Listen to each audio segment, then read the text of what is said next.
I'm going to kill you." The voice rang out in broad daylight, in the parking lot of a quiet apartment complex in Beaufort, Georgia. No one knew that minutes later, a young woman, a beautiful, 30-year-old single mother, once called the life of the party by her friends, would be lying on the pavement, her internal organs damaged, her ribs shattered, and finally, no longer breathing. Ashley Bocanegra, a girl who had dreamed of a bright future for her 7-year-old son, left her apartment that day with a simple goal: to talk to her ex, Daniel Gonzalez, the father of her child. But she didn't expect that the person waiting for her wasn't Daniel, but death. Why would a grown woman, the mother of a child, die in broad daylight at the hands of a 17-year-old girl? What happened between three people who seemed to have left the past behind, to start over in a new land? And most importantly, was justice really served, or was this another case forgotten in the shadow of misunderstanding, lies, and jealousy? Let me retrace Ashley's steps, every text message, every call, every step she took into the trap she couldn't escape. To understand why that day, that woman died at the hands of her ex-lover's fiancé, with the help of the sister of the man they fought over, an unfair fight, recorded on a phone, laughed at on social media, and ended with a 20-year prison sentence. But was it enough? Ashley Bocanegra was born and raised in New York. With her bright smile and cheerful personality, she was always the center of every party. A girl who made others pay attention as soon as she walked into the room. Years ago, she had a passionate relationship with Daniel Gonzalez, a handsome, charismatic, and troubled Latino. They fell in love, broke up, and got back together. The result was a lovely son and a faithful bond. A few years later, the two moved by chance, or on purpose, to Beaufort, Georgia, a small town less than an hour's drive from Atlanta. They had their own lives. Daniel was engaged to Antonetta Stevens, Ashley had her own fiancé. But fate was playing tricks on them. They both worked the night shift, and Ashley was Daniel's boss. Amid the floor tiles and shift receipts at Floor Decor, the old flame flared up again. If it had just been a secret affair, it might not have been so bloody. But instead of keeping it a secret, Daniel told his younger sister, 17-year-old Janine Gonzalez, everything. Janine is not the type to keep secrets. She immediately told Antonetta, her brother's fiancée, whom Janine considered her sister. At that time, Antonetta was crazy. They had left the past together, moved to Georgia to start over. She thought she would have a family, children, happiness. But it all turned out to be a betrayal. And the betrayer was the woman who had slept with her husband, had been her boss, and now was still a mortal threat: jealousy, hurt, and humiliation. Those three things combined made Antonetta plan a talk, but this was not a conversation, it was an ambush. August 11, 2022. Clear sky. Hot sun. Ashley went to the Preston Hills at Mill Creek apartment complex, where Daniel lived with his fiancée. She thought she would see Daniel. But as soon as she entered the parking lot, two women rushed out to block her way. No one intervened. No one spoke, only screams and a phone recording everything. Antonetta shouted at Ashley, "I will kill you." Then grabbed her hair and threw her to the concrete. Ashley, the smaller, weaker, struggled. But it was hopeless. Janine, 17, the sister who filmed her, at first just stood there watching. But then, as if provoked by the violence, she rushed in and kicked Ashley in the head 3 times. The video, which later became the main evidence, clearly recorded Janine laughing. She can still talk after being beaten? Ashley did not die immediately. She crawled back to the apartment, demanding her phone back. The blood did not flow too much. No one thought she would die. Even when the police arrived, Ashley still said, I don't know who Antonetta is, I'm not cheating. But hours later, her face was swollen, her throat was constricted, and her internal organs were severely damaged. She died before surgery. Cause of death: ruptured adrenal gland. Indirect cause: jealousy. Method of murder: hands, feet, cruelty, and a videophone. When the police told her Ashley was dead, Janine laughed. She didn't believe it. Or she did, but she didn't care. What? Murder? God, life is crazy, she said, and laughed softly.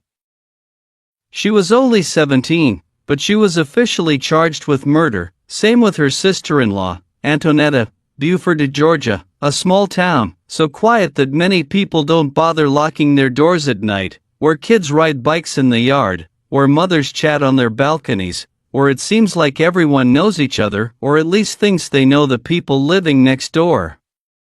The Preston Hills at Mill Creek apartment complex, where the murder took place, is not a slum, not a crime hot spot. It's like any other suburban apartment complex: white picket fences, shady trees, and the sound of children's laughter every afternoon. But on the afternoon of August 11, 2022, that peace was shattered. A summer afternoon, the sun was shining brightly. No one heard the gunshots, no one saw the blood, only a dry sound: crack. The sound of a head hitting the concrete, and another sound, quieter, but far more terrifying. The sound of a phone recording. Antonetta Stevens, 27, Daniel Gonzalez's fiancée, had a plan. She didn't wait for Ashley inside.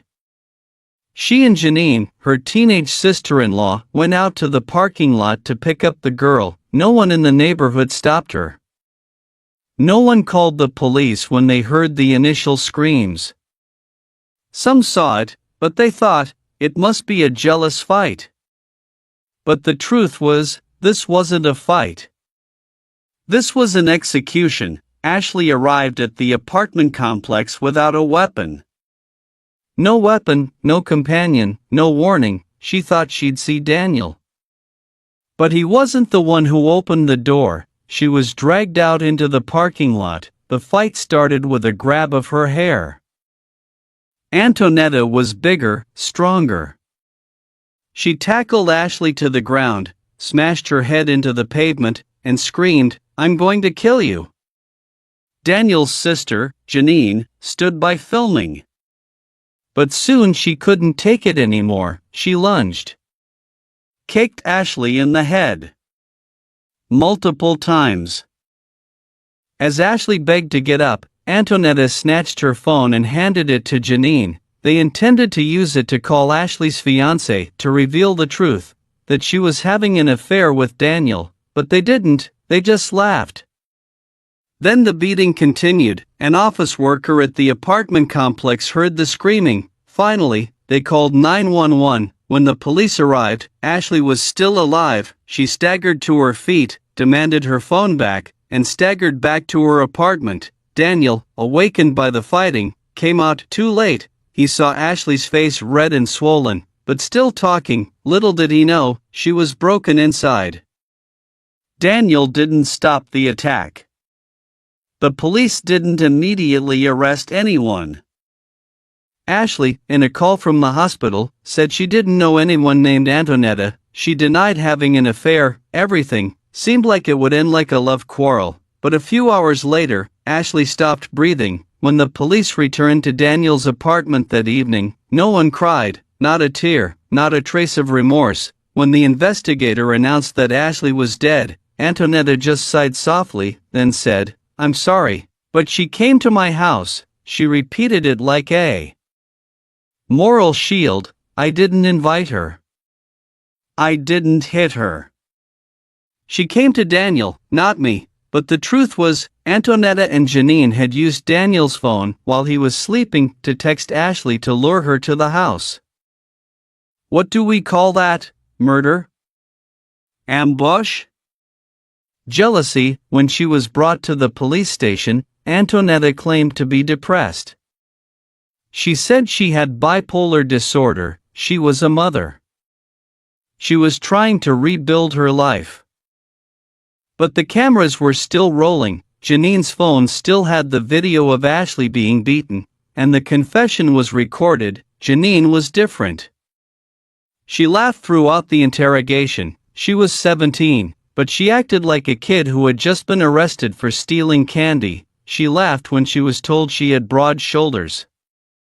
She laughed when she heard she was charged with robbery, and when she heard she was charged with murder. Huh? Murder? Who? Me? That's terrible. Then she laughed again. Neighbors didn't believe it. Friends didn't believe it. Everyone said, Ashley? She's dead? That's impossible. She was always upbeat and cheerful. How could she die from a fight? The town of Beaufort had been peaceful, but after that day, people started locking their doors. Children stopped playing in the yard, and people started whispering. They planned it all along. She just wanted her phone back. But she never got a chance to make another call.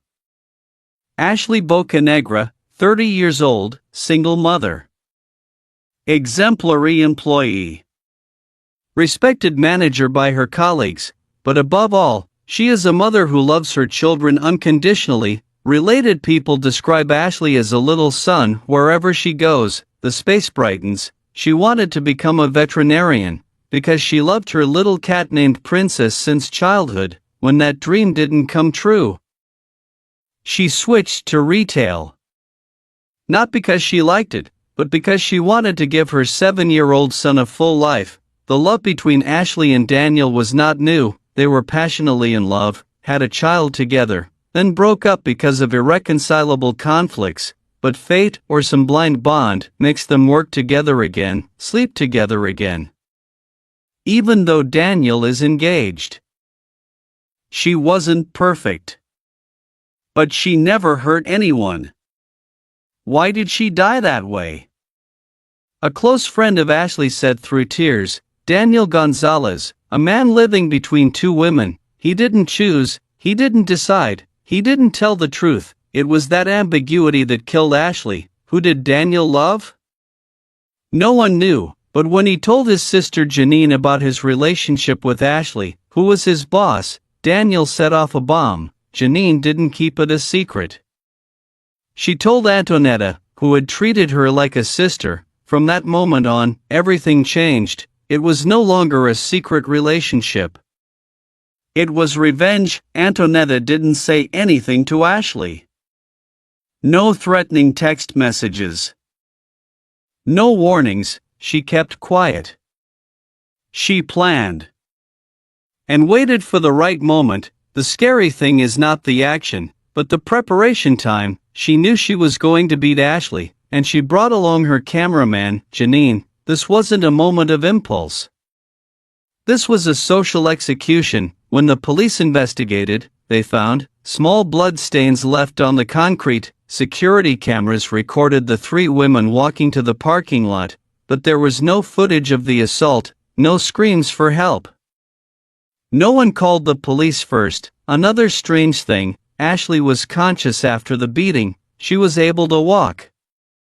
She was able to talk. She even told the police, I don't know those 2 people. But the truth was, her head was swollen, her chest was fractured, she had internal injuries so severe that doctors couldn't operate on her. Another chilling detail, Antonetta didn't deny it. She gave detailed accounts of the beating, but kept repeating the same phrase, she came to my house. She wanted to blame the victim. The first thing the police noticed was Daniel's phone. It hadn't been in his possession all morning. Who used it? Antonetta and Janine. They used Daniel's own number to text Ashley, pretending that Daniel was calling her to meet. Ashley thought she was talking to her son's father, but the person waiting was the enemy. The call from the hospital said, Ashley died of a ruptured right adrenal gland caused by a very strong impact. The autopsy report, homicide, murder. The camera didn't show the beating clearly, but Janine had filmed the video with her own phone. In the video, when Antonetta asked, "Do you want to join?" Janine replied, "Of course." Then she kicked Ashley in the head 3 times. At the police station, when she heard that Ashley was dead, Daniel collapsed. He screamed, then broke down, "Please. Don't say that. Don't say she died. Please." An act?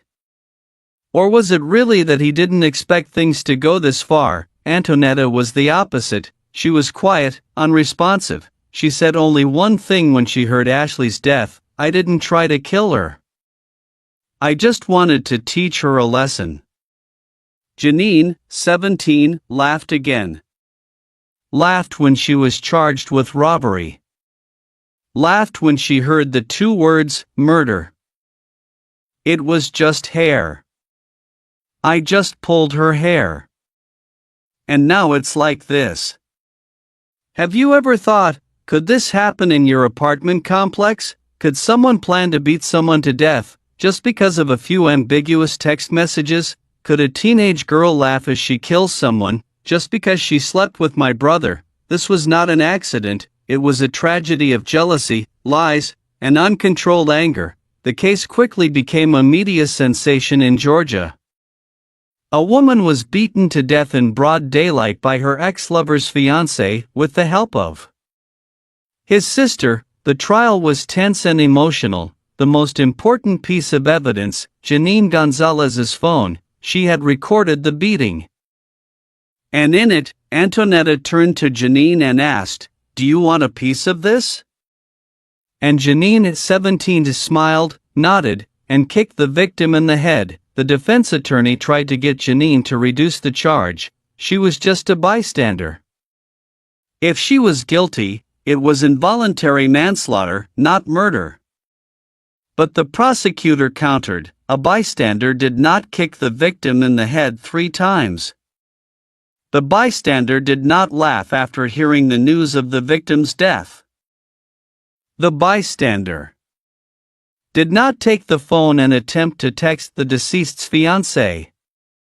The fatal blow, according to the medical examiner's report, was a blow that ruptured the right adrenal gland, leading to uncontrolled internal bleeding. The verdict: Antonetta Stevens, guilty of first-degree murder, robbery, and aggravated assault. Janine Gonzalez, although only 17, she was tried as an adult and found guilty of murder and robbery. Both were sentenced 20 years in prison without parole.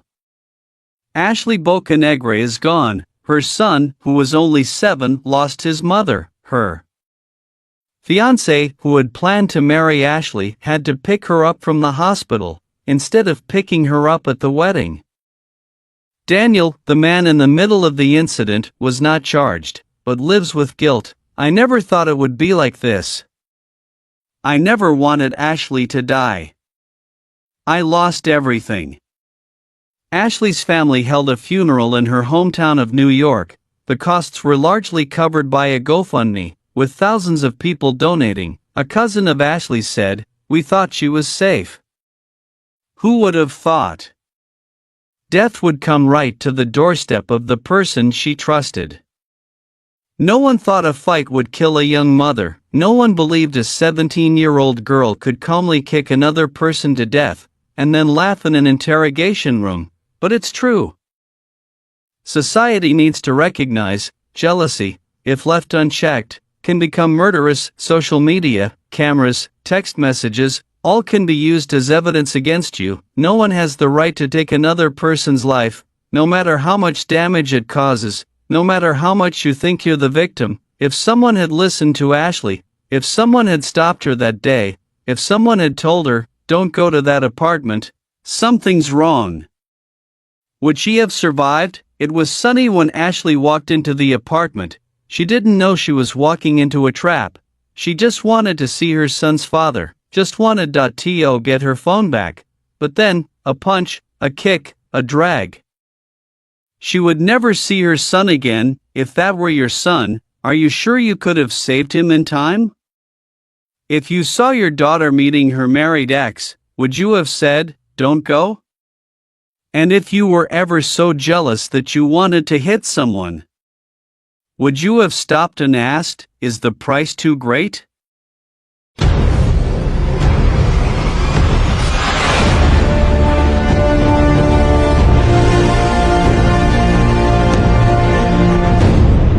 Hannah was just minutes away from reaching school, just one more turn down a quiet street in Camp Hill, just one more moment to make it through the morning.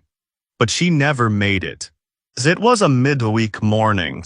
The sun had risen early over the quiet suburbs of Brisbane, Australia. People were walking their dogs. Children were getting ready for school. And then, everything was consumed by flames in less than a minute. A car screeched to a stop outside a house. A man washing his vehicle turned his head just in time to hear a scream that ripped through the still air. "Call the police, he's going to kill me."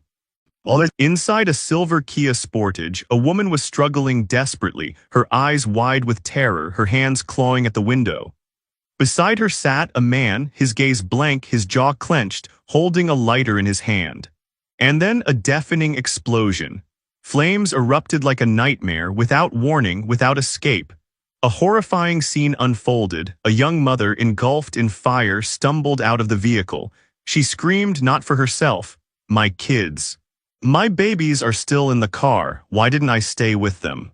The fire consumed everything. No one could stop it. No one could act fast enough. The incident happened on the morning of February 19, 2020, but the sounds and images are forever burned into the memory of that neighborhood and the entire nation of Australia. A young mother, beautiful, strong, full of life. 3 innocent children, sweet, joyful, on their way to school. And a man, the one they once trusted, the one they called husband, the one they called dad. Why did he do it? What drives a man to set his own family on fire? Have you ever considered that evil doesn't always wear the face of a stranger in the dark, but sometimes lives in the eyes you know, the voice you love, the arms that once held you close? We often think of domestic violence as bruises, screams, blood, but sometimes it starts with a glance. A controlling question, "Where are you going today? Why are you wearing that dress?" And slowly, piece by piece, freedom disappears. Trust is strangled. Life begins to suffocate. Hannah Clark, 31 years old, was a fitness trainer, a devoted mother, a woman full of light. But she died in a fire, forced back into that fatal car with her ex-husband, Rowan Baxter. And she wasn't the only one. Her 3 children, Aaliyah 6, Leanna 4, and Trey 3, never made it out either. No one could save them. What led to that moment? A father who held his children close, not to protect them, but to die with them. A mother who knew she was being watched, threatened, but no law protected her in time. A community, friends, family, neighbors, who saw the signs but never imagined the end would come so fast, so violently. Why couldn't a woman, once described as independent, strong, radiant, escape the grip of a man she once loved?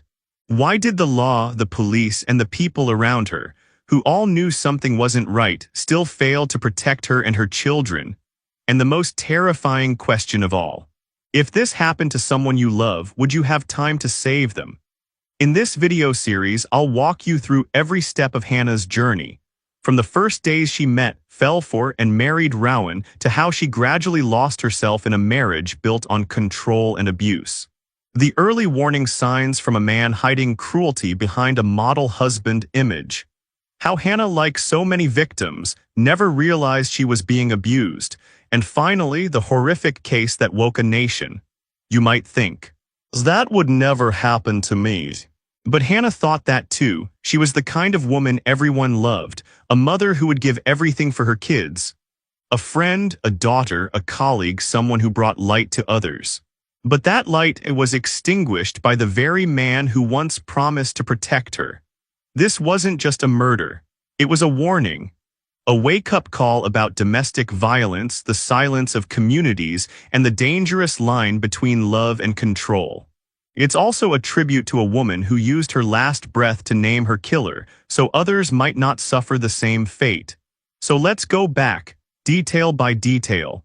Because sometimes, it's in the most heartbreaking stories that we learn how to save each other. Just an ordinary Wednesday morning, just another quiet street. but in a few short minutes it became the doorstep of hell. Camp Hill, a peaceful suburb southeast of Brisbane, Australia, tree-lined streets, red-tiled roofs, bicycles resting against wooden fences, a place everyone believed was heaven for families and children.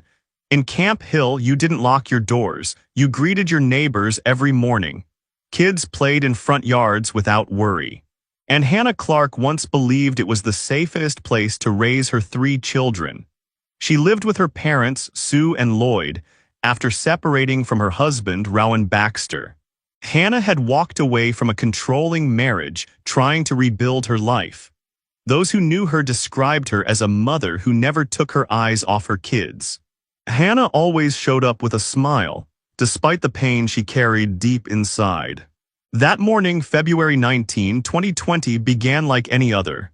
6:00 a.m. Hannah put on her workout clothes to coach her early clients. 7:00 a.m. she returned home, got the kids up, made breakfast.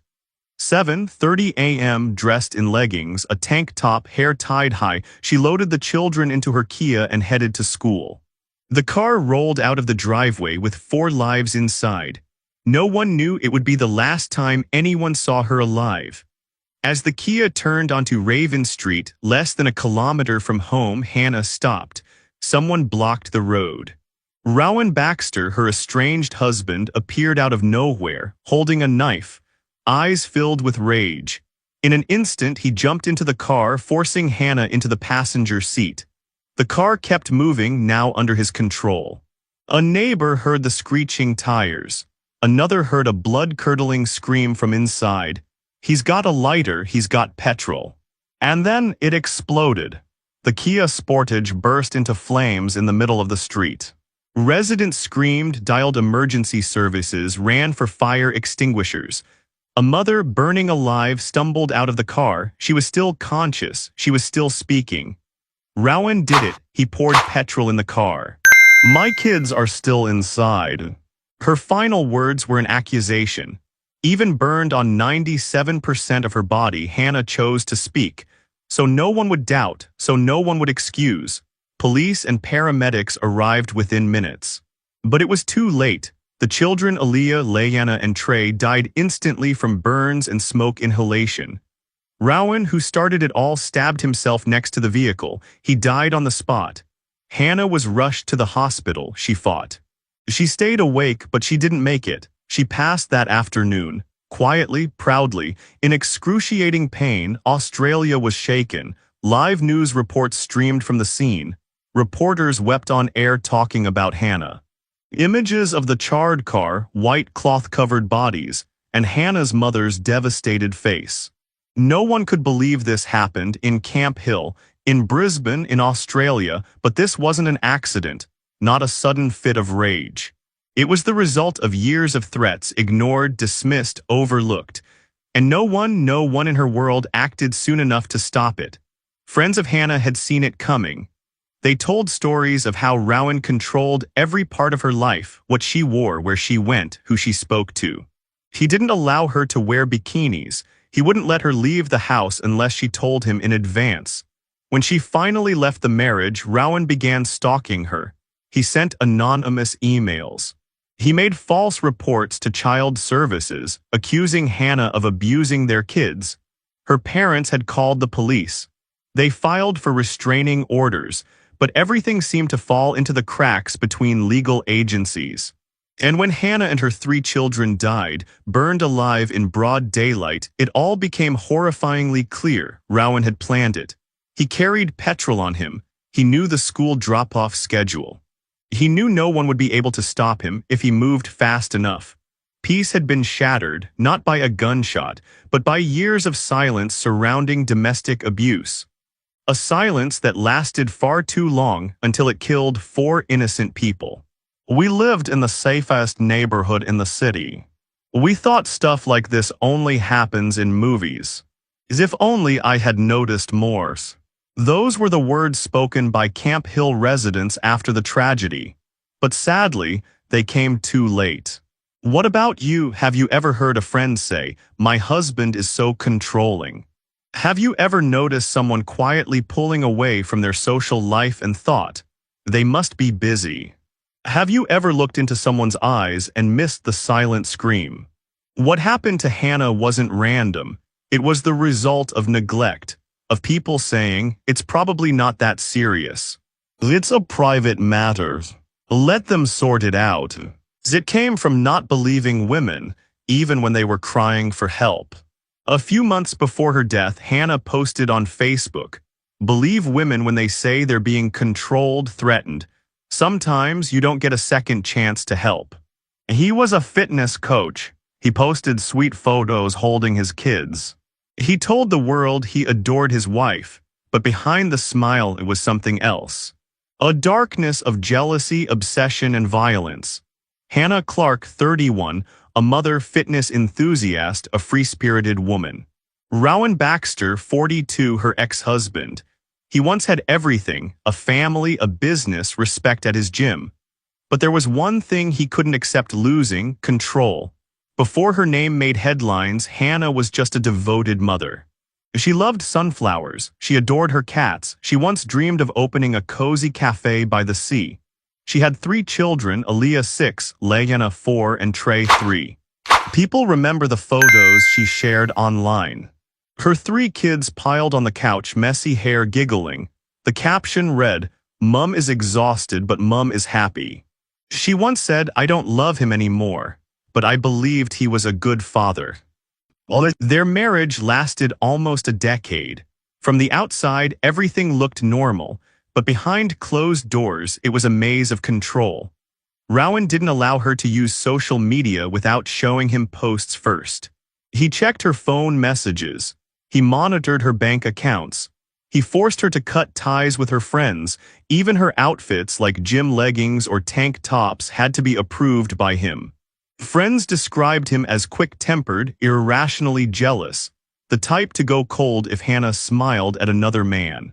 After years of emotional suffocation, Hannah finally made the decision. She left. She moved out with her kids, returning to her parents' house in Camp Hill.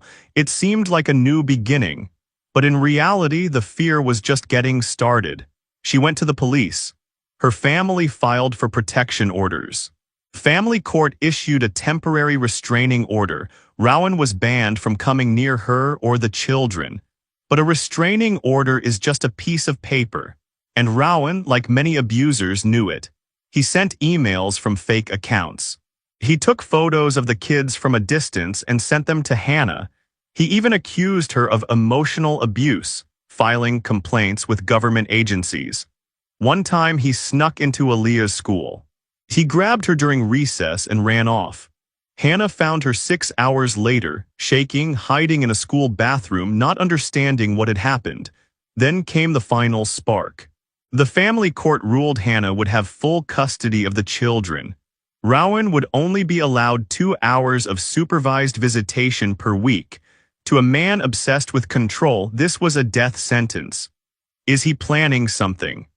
Would he actually do something crazy? But Hannah shook her head.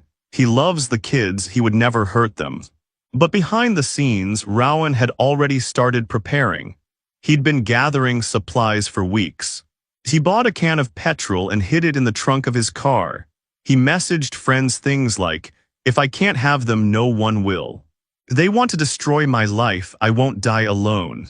Police examined the burnt-out Kia. Traces of petrol were found running from the backseat, where the kids had been strapped into the front of the car. A broken lighter lay beneath the passenger seat. A box of razors, one blade bloodied, was found at Rowan's feet. On the sidewalk where Hannah collapsed after escaping the flames, a scorched handprint was burned into the asphalt. Neighbors used wet towels, bottled water, anything to put out the fire. One man tried to jump into the car, but the heat forced him back. When Hannah arrived at the hospital, burned across 97% of her body, she could still speak. And she did. "Rowan did this. I saw him with the lighter. I saw him smile." Police ruled it a murder-suicide. Planned, calculated, cold. At Rowan's home they found a handwritten journal they deserved to burn. A printed map of the school route, with times and locations. A recorded voice memo where he said, "I'll make sure they remember my name forever." Inside his pocket during the autopsy was a half-burnt note with one final line scribbled, "God will understand. I did it for love." The public was horrified. Media outlets called it the most brutal domestic violence killing in Queensland's history. Thousands gathered for candlelight vigils and protest marches. The names Hannah, Aaliyah, Leanna, and Trey were etched into the heart of a nation. But from that moment, Australia finally asked the question it had avoided too long. Why couldn't anyone stop him? Had everyone seen the signs but failed to act? Had the legal system truly done all it could to stop men like Rowan Baxter? "I did everything, called police, filed restraining orders, told my friends. But no one could truly protect me. Hannah 2 weeks before she died. Has justice been served?"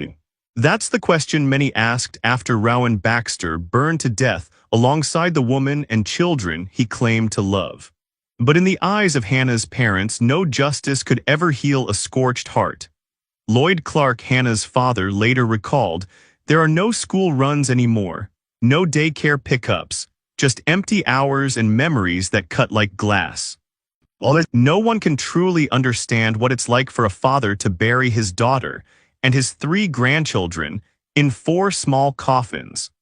No one can imagine the pain of choosing burial clothes for children who were reduced to ashes.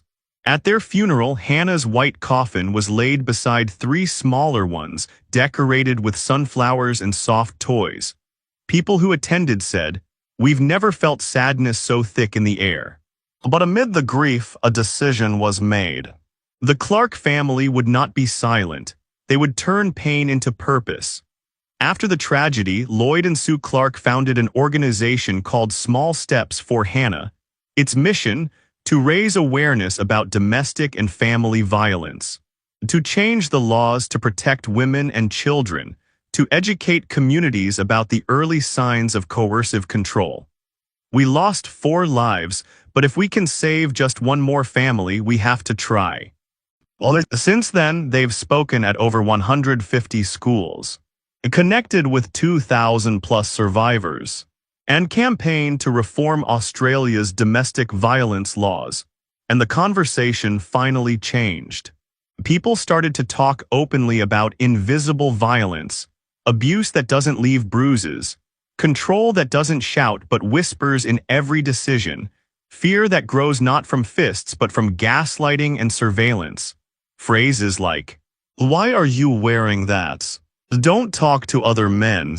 If you love me, delete your male friends," are now being recognized for what they are, signs of abuse. Even Hannah didn't realize she was being abused, not until it was too late. She didn't know she was being controlled. Neither did we, until it was far, far too late. Sue Clark, Hannah's mother. Hannah's death was more than a personal tragedy. It became a national wake-up call. Under public pressure, the Queensland government began taking real action, harsher penalties for coercive control, increased funding for domestic violence support services, electronic monitoring for high-risk offenders. And in 2020, she followed the system, but the system wasn't fast enough. Society wasn't fast enough.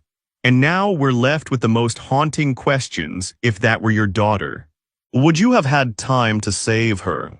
If your child said, "Dad scares me," would you believe them? Would you call the police? Or would you say it's just a domestic issue? Hannah Clark, Aaliyah, Leanna, Trey, they are gone, but they are not meaningless. Their names are now etched into the heart of a movement. A new chapter where women can say, "I'm scared," and actually be heard. Share the story. Listen deeper. Act sooner. Because sometimes just one look, one question, one phone call